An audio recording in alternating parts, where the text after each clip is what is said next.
सर्वाभिमुख नेतृत्व असलेले अजितदादा आज आपल्यात नाही, त्यामुळे राज्याचे फार मोठे नुकसान झाले आहे।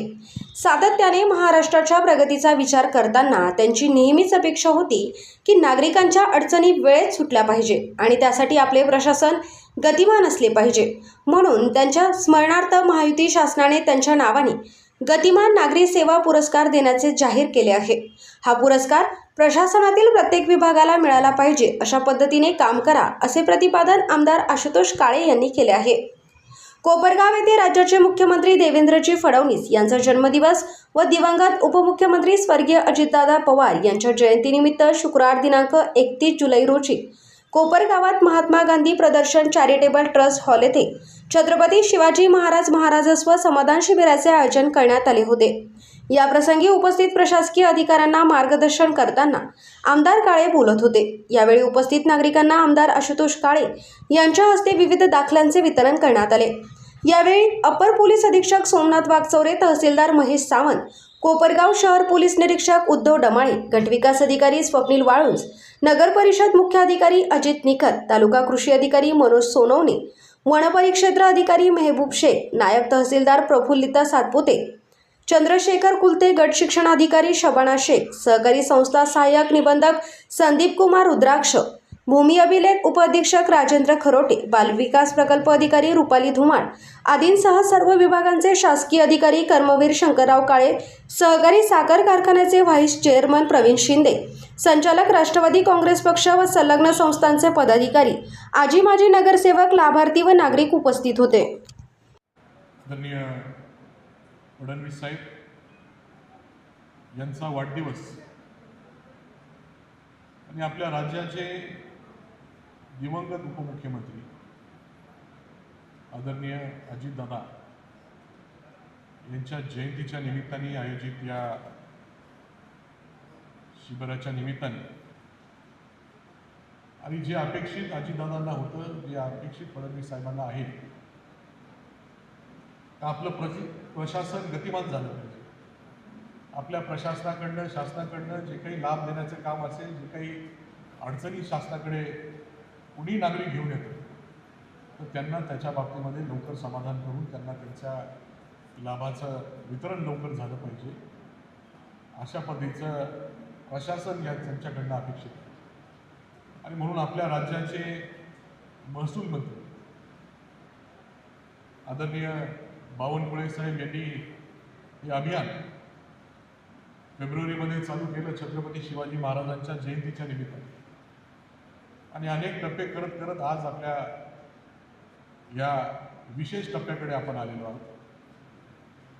या अभियानामध्ये जे काही मार्गदर्शन आपल्याला मिळालं, राज्याचे उपमुख्यमंत्री एकनाथजी शिंदे साहेब आणि सुनेत्रा वहिनी, आपल्या जिल्ह्याचे पालकमंत्री नामदार विखे साहेब असतील, यांचं देखील मार्गदर्शन आपल्याला या ठिकाणी मिळालेलं आहे। आणि यांच्या सर्वांच्या संकल्पनेतून हे अभियान अतिशय यशस्वीपणे आपण गेले 2-3 महिन्यापासून या ठिकाणी राबवत आहोत। तर म्हणजे आपण सर्वजण आपलं जे दैनंदिन कामकाज आहे हे करत असताना या सर्व योजना राबवण्याचं काम आपल्या सर्वांच्या माध्यमातून करण्याचा प्रयत्न आपण सर्वजण करतो। पण मुद्दामून आपल्या लाभार्थ्यांना एक कॅम्प मोडमध्ये या ठिकाणी जास्तीत जास्त अर्ज कसे करता येतील यासाठी हे अभियान राबवून जास्तीत जास्त लाभार्थ्यांना योजना त्यांच्यापर्यंत पोहोचवण्यासाठी हे अभियान त्या ठिकाणी घेतलं गेलेलं आहे। आणि अजितदादांच्याबद्दल तर आपल्याला सांगायची गरज नाही।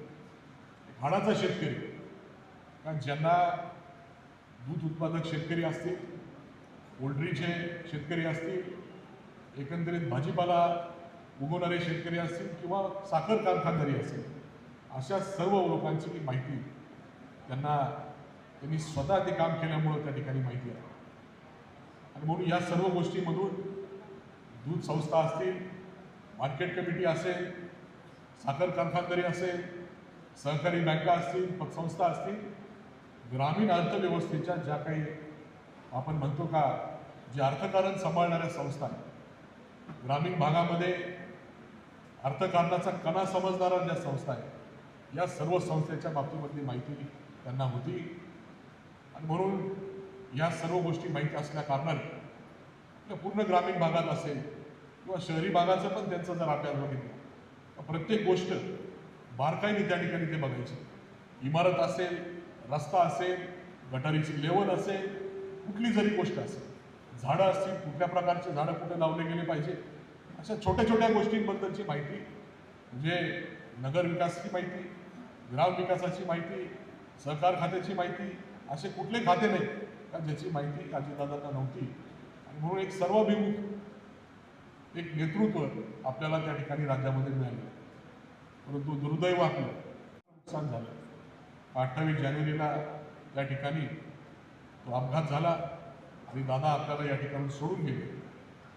पण त्यांचं जे काही कार्य, त्यांचं जे काही अपेक्षा होतं, आपलं प्रशासन गतिमान झालं पाहिजे, गतिमान असलं पाहिजे.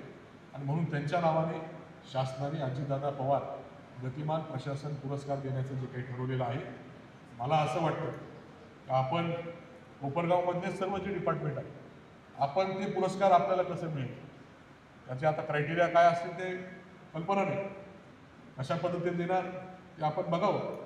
तो पुरस्कार आपल्याला मिळावं यासाठी आपण त्या ठिकाणी झटलं पाहिजे किंवा काम केलं पाहिजे असं मला वाटतं.